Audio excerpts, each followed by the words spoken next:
നമസ്കാരം. സോംജീസ് മിററിൽ മണി ടോക്കിലേക്ക് എല്ലാവർക്കും സ്വാഗതം. ഇന്ന് മണി ടോക്കിൽ സംസാരിക്കാൻ പോകുന്നത് മ്യൂച്വൽ ഫണ്ടുകളെ കുറിച്ചാണ്.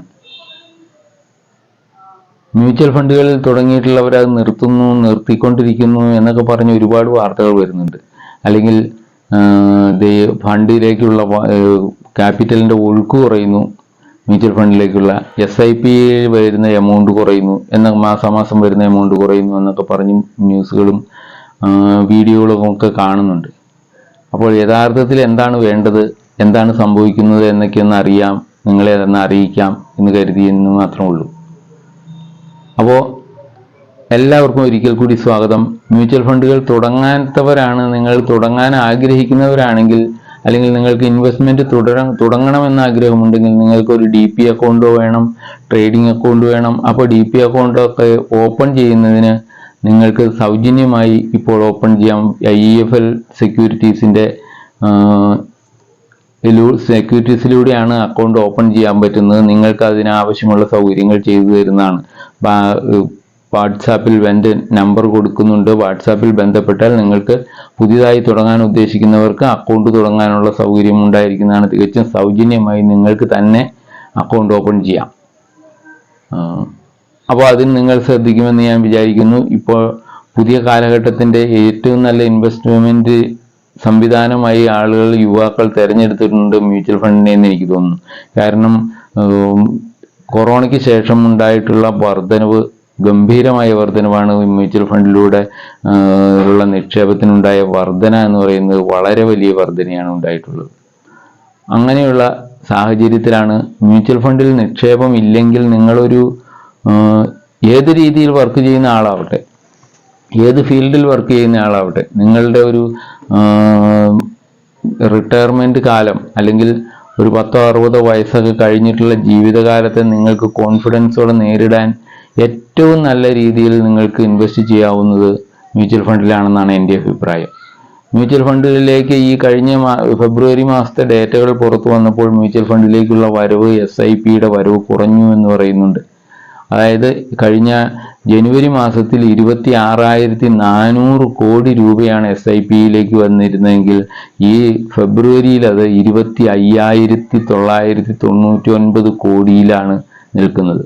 എന്ന് പറഞ്ഞാൽ അതൊരു വലിയ ഡിഫറൻസ് ആണെന്ന് പറയാൻ പറ്റില്ല. കാരണം ഫെബ്രുവരി 28 ദിവസങ്ങളുള്ള ഒരു മാസമായിരുന്നു, മറ്റു 31 ദിവസത്തേതായിട്ട് നമ്മൾ താരതമ്യം ചെയ്യുമ്പോൾ ആ രീതിയിലുള്ള ഒരു മാറ്റവും അതിനുണ്ട്.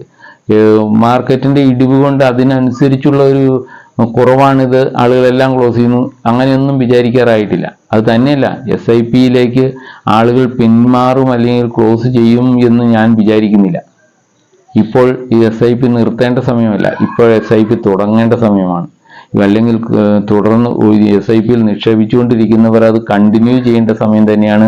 കൂടുതലായി എന്തെങ്കിലും നിക്ഷേപിക്കാൻ ആഗ്രഹിക്കുന്നുണ്ടെങ്കിൽ അതുകൂടി ചെയ്യേണ്ട സമയം ഇപ്പോഴാണ്, മാർക്കറ്റ് ഇടിഞ്ഞിരിക്കുമ്പോഴാണ്.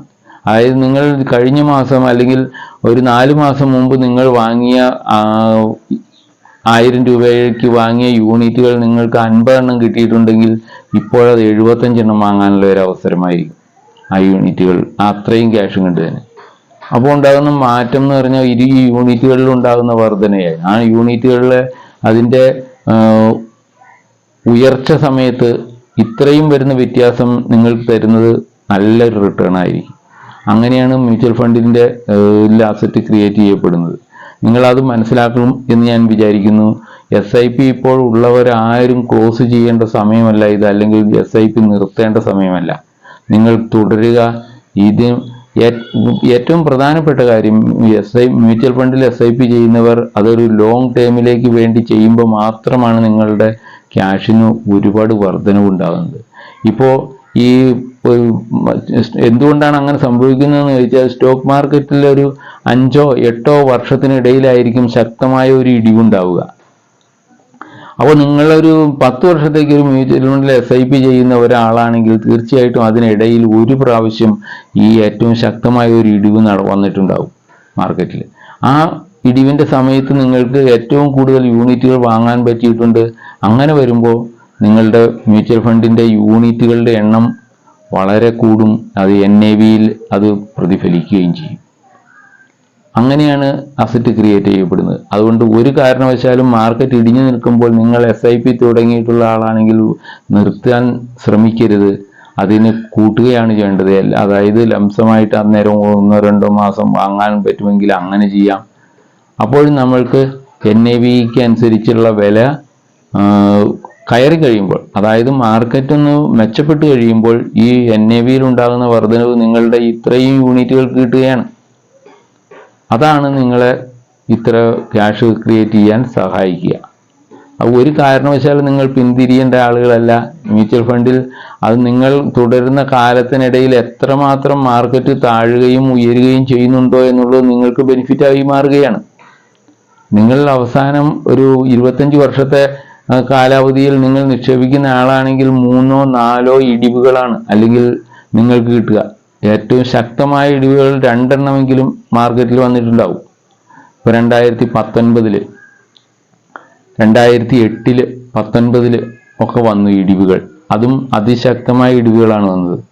അങ്ങനെയുള്ള സമയങ്ങളിൽ നിങ്ങൾ വാങ്ങിയിട്ടുള്ള മ്യൂച്വൽ ഫണ്ടുകളിലാണ് നിങ്ങൾക്ക് ഏറ്റവും കൂടുതൽ അസറ്റ് ക്രിയേറ്റ് ചെയ്യാൻ സാധിക്കുന്നത്. അല്ലെങ്കിൽ ഏറ്റവും NAV കൂടി വരുന്നതനുസരിച്ച് നിങ്ങൾക്ക് ക്യാഷ് കൂടി വരുന്നത് ആ സമയത്താണ്. അതുകൊണ്ട് നിങ്ങൾ ഒരു കാരണവശാലും ഈ മാർക്കറ്റ് ഇടിഞ്ഞു നിൽക്കുമ്പോൾ SIPയിൽ നിന്ന് പിന്മാറരുത് എന്നാണ് എനിക്ക് പറയാനുള്ളത്. മാർക്കറ്റ് ഇനിയും കയറും. അത് മാർക്കറ്റിൻ്റെ ഉന്നതിയിലേക്ക് പോകുമ്പോൾ നിങ്ങൾ വാങ്ങി ഇന്ന് മുടക്കിയ കാശ് EEയും EEയും ഒക്കെ ചെയ്യാനുള്ള സാഹചര്യം ഉണ്ടാകും. അത് നിങ്ങൾ അറിഞ്ഞിരിക്കുക. ഞാൻ പിന്നെ ഇതിനകത്ത് വേറെ കാര്യം നിങ്ങളുടെ ശ്രദ്ധയിൽപ്പെടുത്താനുള്ളത്, ഞാനൊരു 3-4 മ്യൂച്വൽ ഫണ്ടുകളുടെ ഡീറ്റെയിൽസ് പറയാം. പക്ഷെ അതിനകത്ത് എങ്ങനെയാണ്, എത്ര വ്യത്യാസമാണ് ഇതിനകത്ത് വന്നിട്ടുള്ളതെന്ന്, അതായത് നിങ്ങൾ ലംസമായിട്ട് ഇൻവെസ്റ്റ് ചെയ്യുമ്പോഴുള്ളത് SIP ആയിട്ടുള്ളത് ഇപ്പോൾ കിട്ടുന്ന വ്യത്യാസത്തിൻ്റെ പെർസെൻറ്റേജുകൾ എത്രയൊക്കെ ആയിരിക്കുമെന്നൊന്ന് താരതമ്യം ചെയ്ത് പറയാനാണ് ഞാൻ ഉദ്ദേശിക്കുന്നത്. നിസ്സാര പെർസെൻറ്റേജ് വ്യത്യാസം വരുമ്പോൾ 2-3% ഒക്കെയാണ് അധികം വ്യത്യാസം വരിക. ഒരു 10 വർഷത്തിനിടയിലുള്ളതാണ് ഞാൻ പറയുക. അപ്പോൾ അത് യഥാർത്ഥത്തിൽ ഈ SIP തുടങ്ങിയിട്ടുള്ള ആൾക്ക് ഏറ്റവും കൂടുതൽ റിട്ടേൺ കിട്ടാൻ പോകുന്നത് 10 വർഷത്തിന് ശേഷമാണ്. യഥാർത്ഥത്തിൽ ഒരു 10 വർഷം എന്ന് പറഞ്ഞാൽ ഒരു സാധാരണ SIPയുടെ പീരീഡാണ്. അതായത് ഒരു പ്രാവശ്യമെങ്കിലും മാർക്കറ്റ് ഒന്ന് ഉയർന്ന് വന്നിട്ടുള്ള ഒരു സാധ്യത അവിടെ ഉപയോഗപ്പെടുത്തുന്നുണ്ട്. അങ്ങനെയുള്ള ഒരു സാധ്യത ഉപയോഗപ്പെടുത്തുന്നതാണ് 10 വർഷം എന്ന് പറയുന്നത്. 15 വർഷമാകുമ്പോൾ ചിലപ്പോൾ 2 സാധ്യതകൾ അതുപോലെ ഉപയോഗപ്പെടുത്തിയിട്ടുണ്ടാവും. അപ്പോൾ ആ രീതിയിൽ നമ്മൾ ആലോചിക്കണം. അതുകൊണ്ടാണ് അങ്ങനെ വരുമ്പോഴാണ് നിങ്ങളുടെ റിട്ടേണുകൾ ഈ പെർസെൻറ്റേജുകളിൽ നിൽക്കാതിരിക്കുക, അല്ലെങ്കിൽ 4 ഇരട്ടിയോ 5 ഇരട്ടിയിലേക്കോ ഒക്കെ പോകുന്നത് അപ്പോഴാണ് മാർക്കറ്റിൻ്റെ ഗതിക്കനുസരിച്ച്. അപ്പോൾ അതുകൊണ്ട് ഞാൻ ഒരു 3-4 ഫണ്ടുകളെ നിങ്ങൾക്ക് താരതമ്യം ചെയ്ത് പറഞ്ഞുതരാം, അല്ലെങ്കിൽ നിങ്ങളുടെ ശ്രദ്ധയിൽ കൊണ്ടുവരികയാണ്. ഒന്ന്, ഇപ്പോൾ ഇത് അതായത് 3 മ്യൂച്വൽ ഫണ്ടുകളിലും ലാർജ് ക്യാപ്പ് എന്ന് പറയുമ്പോഴും മിഡ് ക്യാപ്പ് എന്ന് പറയുമ്പോഴും സ്മോൾ ക്യാപ്പ് എന്നൊക്കെ പറയുമ്പോൾ നമ്മൾക്ക് മനസ്സിലായിട്ടുണ്ടാവും എന്നുള്ള ധാരണയിലാണ് കേട്ടോ ഞാനിത്. ലാർജ് ക്യാപ്പ് എന്താണെന്ന്, ലാർജ് ക്യാപ്പ് ഓഹരികളിലായിരിക്കും കൂടുതൽ ഇൻവെസ്റ്റ്മെന്റ് ഈ മ്യൂച്വൽ ഫണ്ട് നടത്തിയിട്ടുണ്ടാവുക. അപ്പോൾ അത് അനുസരിച്ച് ഞാൻ പറയുന്നതേ ഉള്ളൂ. അതിന് ആദ്യം നമുക്ക് നോക്കാവുന്നത് ലാർജ് ക്യാപ്പ് ഫണ്ടുകളാണ്. ഒരു 2 ഫണ്ടുകളെ ഞാൻ നിങ്ങൾക്ക് പരിചയപ്പെടുത്താം. Canara Robeco blue chip equity fund ആണ് ഒന്ന്. അതിൻ്റെ ഓരോ ഈ SIP ആയിട്ടും അല്ലാതെയുമുള്ള റിട്ടേണുകളുടെ ഒരു രീതി ഞാൻ പറയാം. 3 വർഷത്തേക്കാണെങ്കിൽ 12.81% റിട്ടേൺ ആണ് അത് നൽകിയിട്ടുള്ളത്. അത് SIP ആണെങ്കിലോ 11.78 ഒരു 3 വർഷത്തെ. 5 വർഷത്തേക്കാണെങ്കിൽ അത് 18.2% റിട്ടേൺ നൽകിയിട്ടുണ്ട്. SIPയിൽ 13.66% റിട്ടേൺ നൽകിയിട്ടുള്ളൂ. 10 വർഷത്തേക്കാണെങ്കിൽ Canara Robeco blue chip fund നൽകിയിട്ടുള്ളത് 11.98% റിട്ടേൺ ആണ് അത് 10 വർഷത്തേക്ക് നൽകിയിട്ടുള്ളത്. അതേസമയം SIP ആണെങ്കിൽ അന്നേരം 13.96% റിട്ടേൺ നൽകി. അതിനു മുമ്പ് 5 വർഷത്തേനും 3 വർഷത്തേനും ഒക്കെ റിട്ടേണുകൾ കിട്ടിയത് ലംസം ഇട്ടിരുന്ന ആൾക്ക് പെർസെൻറ്റേജ് കൂടുതൽ കിട്ടി. 5 വർഷത്തേക്ക് 18.2% കിട്ടിയപ്പോൾ ഇവിടെ SIP ചെയ്തയാൾക്ക് 13.66% കിട്ടിയുള്ളൂ. പക്ഷെ 10 വർഷത്തെ കണക്കെടുക്കുമ്പോൾ എങ്ങനെയായി? 11.98 കിട്ടിയിരുന്നത് SIP ചെയ്തയാൾക്ക് 13.96% റിട്ടേൺ ആയി. അങ്ങനെയുള്ള വ്യത്യാസങ്ങളുണ്ട്. അതുപോലെ തന്നെ HDFC ലാർജ് ക്യാപ് ഫണ്ട്, അതിൻ്റെ 3 വർഷത്തെ റിട്ടേൺ എന്ന് പറഞ്ഞാൽ 15.41%. അത് ആ സമയത്ത് അത് SIP ആണെങ്കിലോ 12.06% റിട്ടേൺ കിട്ടിയുള്ളൂ. 5 വർഷത്തേക്ക് 21.11% റിട്ടേൺ കൊടുത്തു അത് ലംസം ഇൻവെസ്റ്റ് ചെയ്തവർക്ക്. അതേസമയം അതിനകത്ത് SIP ആയി ചെയ്തവർക്ക് 16.22% റിട്ടേൺ കൊടുത്തത്. അതേസമയം 10 വർഷത്തെ റിട്ടേൺ നോക്കുമ്പോഴോ 13.6% റിട്ടേൺ SIP കൊടുത്തു. അത് ലംസം ഇൻവെസ്റ്റ് ചെയ്ത് 11.39% കിട്ടിയുള്ളൂ. അപ്പൊ ആ വ്യത്യാസം നമ്മൾ കണ്ടല്ലോ. ഇപ്പം 11.39% കിട്ടിയ സ്ഥാനത്ത് SIP ചെയ്തയാൾക്ക് 13.6% റിട്ടേൺ കിട്ടി.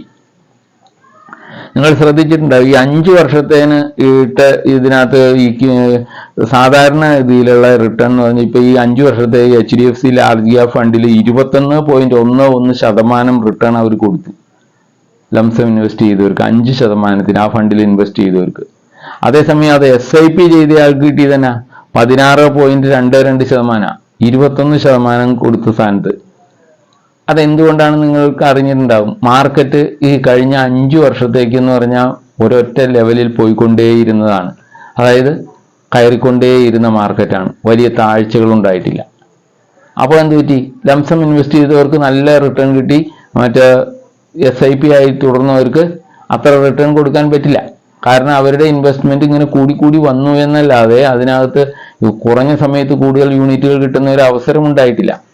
അതേസമയം 10 വർഷത്തേക്ക് ആയപ്പോൾ അതിന് മാറ്റം വന്നു. 10 വർഷത്തെ റിട്ടേൺ എന്ന് പറഞ്ഞാൽ 11.39 തന്ന സ്ഥാനത്ത് SIP ചെയ്തവർക്ക് 13.6% റിട്ടേൺ കൊടുക്കാൻ പറ്റി. അങ്ങനെയുള്ള വ്യത്യാസങ്ങളാണ് ഈ SIP ചെയ്യുമ്പോഴും അല്ലാതെയും ഉണ്ടാകുന്നത്. ലോങ് ടേമിലേക്ക് വേണ്ടി മാത്രമാണ് SIP ലാഭകരമാവുകയുള്ളൂ എന്നുള്ളതും നമ്മൾ ശ്രദ്ധിക്കണം. 1 വർഷത്തേക്ക് 2 വർഷത്തേക്ക് ഒന്നും പലപ്പോഴും FD ഇടുന്നതിനേക്കാളൊക്കെ കൂടുതൽ റിട്ടേൺ നിങ്ങൾക്ക് കിട്ടിയിട്ടുണ്ടാവും. പക്ഷെ അതിൻ്റെ യഥാർത്ഥ റിട്ടേൺ നമുക്ക് കാണണമെങ്കിൽ 10 വർഷമോ അതിൽ കൂടുതലോ അത് SIP തുടരുക തന്നെ വേണം. എങ്കിലാണ് അതിൻ്റെ യഥാർത്ഥ മൂല്യം നിങ്ങൾക്ക് ലഭിക്കുകയുള്ളൂ. അപ്പോൾ അതാണ് ലാർജ് ക്യാപ് ഫണ്ട്.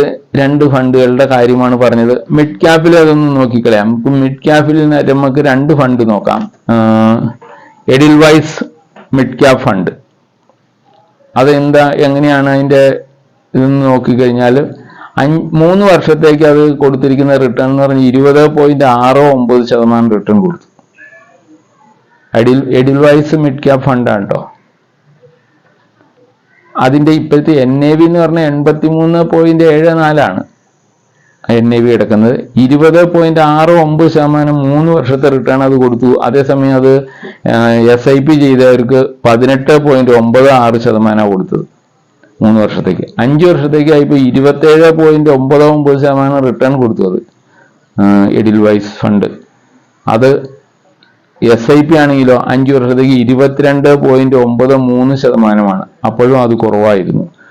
10 വർഷത്തേക്ക് അത് കൊടുത്ത റിട്ടേൺ എന്ന് പറഞ്ഞാൽ 15.68% റിട്ടേൺ ആണ് കൊടുത്തത് 10 വർഷത്തേക്ക്. പക്ഷെ അപ്പോൾ SIP വന്നപ്പോൾ അത് 18.81% 10 വർഷമായപ്പോൾ നമ്മളുടെ SIPയുടെ റേറ്റിന് അടുത്തെത്താറായില്ല. ഒരു 3% വ്യത്യാസം അവിടെ ഉണ്ടായി. അതാണ് SIP കൊണ്ട് എഡിൽവൈസ് മിഡ് ക്യാപ് ഫണ്ട് ചെയ്തത്. SBI മാഗ്നം മിഡ് ക്യാപ് ഫണ്ടിനെ ഒന്ന് നോക്കാം. SBI magnum mid cap fund എന്ന് പറഞ്ഞാൽ ഇപ്പൊ 3 വർഷത്തേക്ക് കൊടുത്ത റിട്ടേൺ അത് 16.68 റിട്ടേൺ ആണ്. അത് 16 പോയിന്റ് കൊടുത്തപ്പോൾ അതിന്റെ യഥാർത്ഥത്തിൽ നമ്മൾ SIP ചെയ്താൽ കിട്ടിയിട്ടുള്ളത് 12.87% മാത്രമാണ്. 5 വർഷത്തേക്ക് ആകുമ്പോൾ അത് 26.39% കൊടുത്തു. അവിടെ SIPയിൽ കിട്ടിയത് 19.82%. അതുപോലെ തന്നെ അത് 10 വർഷം ആയപ്പോൾ അത് കൊടുത്ത റിട്ടേൺ 13.79% റിട്ടേൺ കൊടുത്തു. പക്ഷെ അത് SIP ആയപ്പോൾ കൊടുത്ത് 16.26% റിട്ടേൺ കൊടുത്തു. 16.23% SIPയിൽ കിട്ടി. 13.79% അത് ലംസം ഇൻവെസ്റ്റ് ചെയ്തവർക്ക് കിട്ടി. അവിടെയും 10 വർഷം ആയി കഴിഞ്ഞപ്പോഴാണ് SIPയിൽ വർധനവുണ്ടായത്. അവിടെയാണ് നമ്മളുടെ ഈ കണക്കുകൂട്ടലുകളിൽ വ്യത്യാസം വരുന്നത്. നമ്മൾക്കൊരു 3% വർധനവ് ഒരു 10 വർഷത്തേക്ക് കിട്ടുന്നതെന്ന് പറയുമ്പോൾ ഉള്ള വ്യത്യാസവും അതിനു മുമ്പ് കിട്ടിയ ഒരു 3% കുറവും മാറ്റത്തിൽ വന്നതിൽ അടുത്ത് താരതമ്യം ചെയ്യുമ്പോഴാണ് SIP എങ്ങനെയാണ് വളർന്നതെന്ന വ്യത്യാസം നമുക്ക് മനസ്സിലാവുകയുള്ളൂ. അപ്പോൾ ഞാൻ ഇത് 4 ഫണ്ടുകളെ നിങ്ങൾ പറഞ്ഞത് ഇതിൻ്റെ ഒന്ന് താരതമ്യം ചെയ്യാൻ വേണ്ടി പറഞ്ഞതാണ്. ഏറ്റവും നല്ല ഫണ്ടുകളൊന്നും പറയാനില്ലെങ്കിലും നല്ല പെർഫോമൻസ് കാഴ്ചവെച്ച അതാത് കാറ്റഗറിയിൽ ടോപ്പിൽ നിൽക്കുന്ന ഫണ്ടുകളാണ് ഞാൻ പറഞ്ഞത്. ആദ്യം പറഞ്ഞ കാനറ റോബെക്കോ ബ്ലൂ ചിപ്പ് ഫണ്ട് ആണെങ്കിലും HDFC ലാർജ് ക്യാപ് ഫണ്ട് ആണെങ്കിലും ആ രീതിയിൽ തന്നെ കണ്ടാൽ മതി. നിങ്ങൾ ഇൻവെസ്റ്റ് ചെയ്യാൻ ഉദ്ദേശിക്കുന്നവർക്ക് അതിനുള്ള എല്ലാ ഇത് നോക്കിയതിന് ശേഷം മാത്രം മറ്റുള്ള നിങ്ങളുടെ നിക്ഷേപങ്ങളുമായിട്ടൊക്കെ കമ്പയർ ചെയ്തൊക്കെ നോക്കിയതിന് ശേഷം മാത്രം ചെയ്യണമെന്നാണ് എനിക്ക് പറയാനുള്ളൂ. എഡിൽവൈസ് മിഡ് ക്യാപ് ഫണ്ട് ഇതൊക്കെ അതായത് കാറ്റഗറിയിൽ ടോപ്പായിരുന്നതാണ്. അതായത് SBI magnum mid cap fund അതിനേക്കാളൊക്കെ പെർഫോമൻസിൽ വളരെ വ്യത്യാസം വരുന്നുണ്ട്. മറ്റൊന്ന് നമുക്ക് മനസ്സിലായി. അതായത് എഡിൽവൈസിന്റെ ഓരോ ഫണ്ടുകളും യഥാർത്ഥത്തിൽ നമ്മൾക്ക് തരുന്ന റിട്ടേണുകൾക്ക് മാറ്റം ഉണ്ടാവും. അത് നിങ്ങൾ ശ്രദ്ധിക്കണം. അപ്പം നമ്മൾ ഈ കമ്പയർ ചെയ്ത് ഏറ്റവും നല്ല ഫണ്ടുകളെ കുറിച്ച് കമ്പയർ ചെയ്തിട്ട് ഏതെങ്കിലും ഒരു ഫണ്ടിൽ ചേർന്നാൽ നമ്മളുടേത് റിട്ടേൺ ഏത് രീതിയിലായിരിക്കും നമുക്ക് പറയാൻ പറ്റില്ല. അത് തന്നെയല്ല, മ്യൂച്വൽ ഫണ്ടുകളിൽ പല ഫണ്ടുകൾക്കും ഉണ്ടാകുന്ന അസറ്റ് കൈകാര്യം ചെയ്യുന്ന മാനേജർമാരുടെ രീതി അനുസരിച്ചും ഒക്കെ ഒരുപാട് മാറ്റങ്ങൾ വരും. ആണ് ചില ഫണ്ടുകൾ നല്ല പെർഫോമൻസ് നടത്തി നല്ല റിട്ടേൺ കൊടുക്കുന്നു. ഇപ്പം ഈ കഴിഞ്ഞ 5 വർഷത്തിനിടയിൽ നല്ല പെർഫോമൻസ് കാഴ്ചവെക്കാത്ത മ്യൂച്വൽ ഫണ്ടുകൾ ഒന്നും തന്നെ ഇല്ല. കാരണം മാർക്കറ്റ് കയറുക തന്നെയാണ് ചെയ്തുകൊണ്ടിരുന്നത്. ഇൻവെസ്റ്റ് ചെയ്തവർക്ക് അത് മുകളിലേക്ക് പോവുകയല്ലാതെ താഴോട്ട് വന്നില്ല. എന്നാൽ ഈ കഴിഞ്ഞ ഒരു 5 മാസം 6 മാസം എന്ന് പറയുന്നത് എല്ലാ മ്യൂച്വൽ ഫണ്ടുകളും തന്നെ മൈനസ് റിട്ടേൺ നൽകിയിട്ടുള്ളതാണ്. എന്ന് പറഞ്ഞാൽ അതിന്റെ മ്യൂച്വൽ ഫണ്ടിന്റെ NAV എല്ലാം കുറഞ്ഞു വന്നുകൊണ്ടിരിക്കുകയായിരുന്നു ഈ കഴിഞ്ഞ 5 മാസമായിട്ട്. അപ്പോൾ ആ NAV കുറയുന്നതനുസരിച്ച് നമ്മൾ നിക്ഷേപം കൂട്ടിയിട്ടുള്ള ആളുകൾക്ക് അടുത്ത കയറ്റത്തിൽ എല്ലാം തിരിച്ചു പിടിക്കാനാവും. ഈ നഷ്ടങ്ങളൊക്കെ നികത്തി ഉയർന്ന തലത്തിലേക്ക് പോകും. അതാണ് മ്യൂച്വൽ ഫണ്ടുകൾ. മ്യൂച്വൽ ഫണ്ടുകളിലെ ഈ 4 ഫണ്ടുകളെ ഞാൻ പരിചയപ്പെടുത്തി. അത് ഡിസ്ക്രിപ്ഷനിൽ ഞാൻ കൊടുക്കുന്നുണ്ട്. ആ ഫണ്ടുകളുടെ പേരും കാര്യങ്ങളും എല്ലാം. അപ്പോൾ അത് നിങ്ങളുടെ രീതിയിൽ റിസർച്ചിന് ശേഷം മാത്രം തീരുമാനിക്കുക. ഞാൻ മ്യൂച്വൽ ഫണ്ടുകളിൽ ഇങ്ങനെ നിക്ഷേപിക്കണമെന്ന് പറയുന്നത് നിങ്ങളുടെ ഒരു സേവിങ്സ് എന്ന നിലയിൽ അല്ലെങ്കിൽ ഒരു ഇൻവെസ്റ്റ്മെന്റ് എന്ന നിലയിൽ നിങ്ങൾ ചെയ്യുമ്പോൾ മറ്റുള്ള ഫണ്ടുകളും മറ്റുള്ള ഇൻവെസ്റ്റ്മെന്റ് സ്കീമുകളുമായിട്ട് നിങ്ങളൊന്ന് താരതമ്യം ചെയ്യുമെങ്കിൽ തീർച്ചയായിട്ടും നിങ്ങൾ മ്യൂച്വൽ ഫണ്ടിൽ ഇൻവെസ്റ്റ് ചെയ്യും എന്നെനിക്ക് ഉറപ്പുണ്ട്. മ്യൂച്വൽ ഫണ്ടുകളിലെ റിട്ടേണുകളെ കുറിച്ച് അന്ധമായി നമ്മൾ വിചാരിച്ചിരിക്കുന്ന ഒരുപാട് കാര്യങ്ങളുണ്ട്. അതായത് ഇതൊരു ഷെയർ മാർക്കറ്റ് പോലെ ഒരു ഗാംബ്ലിംഗ് ആണ്, അങ്ങനെയൊക്കെയുള്ള സങ്കല്പവും വെച്ചിട്ട് മ്യൂച്വൽ ഫണ്ടുകളിൽ ചേരാതിരിക്കുക. മ്യൂച്വൽ ഫണ്ട് തീർച്ചയായിട്ടും നിങ്ങളുടെ ഒരു ഇൻവെസ്റ്റ്മെന്റ് രീതിയാണ്. അത് കുറയുകയും താഴുകയും ഉയരുകയും ഒക്കെ ചെയ്യുന്ന മാർക്കറ്റിനനുസരിച്ച് തന്നെയാണ് അതിൻ്റെ NAVക്ക് വ്യത്യാസം വരുന്നത്. ആ NAVയിൽ വരുന്ന വ്യത്യാസങ്ങൾ നിങ്ങൾക്ക് ചിലപ്പോൾ നഷ്ടങ്ങൾ സംഭവിച്ചിട്ടുണ്ടാകും. പക്ഷെ അത് ലോങ് ടേമിലേക്ക് നിങ്ങൾ നിക്ഷേപിക്കുന്ന ഒരാളെ സംബന്ധിച്ച് മ്യൂച്വൽ ഫണ്ടുകൾ ഒരു കാലത്തും നഷ്ടമായിട്ട് വന്നിട്ടുള്ളതായിട്ട് അറിയില്ല. എന്ന് പറഞ്ഞാൽ നിങ്ങൾ ഇപ്പോൾ ഇന്ന് ക്ലോസ് ചെയ്യാൻ പോകുമ്പോൾ അത് 1 വർഷം ആയിട്ടില്ലാത്തതാണ് അല്ലെങ്കിൽ 2 വർഷം ആയിട്ടില്ലാത്തതാണ് എന്നൊക്കെ പറയുമ്പോഴാണ് നമുക്കതിൻ്റെ യഥാർത്ഥത്തിലുള്ള മൂല്യം ലഭിക്കാതെ വരികയുള്ളൂ. അത് നിങ്ങൾ ദീർഘകാലത്തേക്ക് ചെയ്യുന്നതാണെങ്കിൽ തീർച്ചയായിട്ടും നിങ്ങളെ അത് സഹായിക്കും. നിങ്ങളുടെ അസറ്റ് ക്രിയേറ്റ് ചെയ്യാനുള്ള ഏറ്റവും നല്ല ഒരു മാർഗം കൂടിയാണ് മ്യൂച്വൽ ഫണ്ടുകൾ. ബാക്കി മ്യൂച്വൽ ഫണ്ടുകളെ കുറിച്ച് അടുത്തൊരു വീഡിയോ ഉണ്ടാകും. അതുവരെ നന്ദി, നമസ്കാരം. എന്നൊക്കെ ആദ്യമായി ശ്രമിക്കുന്നവരാണെങ്കിൽ ഒന്ന് സബ്സ്ക്രൈബ് ചെയ്യാൻ ശ്രമിക്കുക, ഒന്ന് ലൈക്ക് ചെയ്യുക, ഒരു കമൻ്റ് ഒക്കെ ഇടുക. നിങ്ങൾ എന്താണ് അഭിപ്രായമെന്ന് പറയുക. തീർച്ചയായിട്ടും നിങ്ങളുടെ സഹായമാണ് എൻ്റെ ശക്തി. Thank you.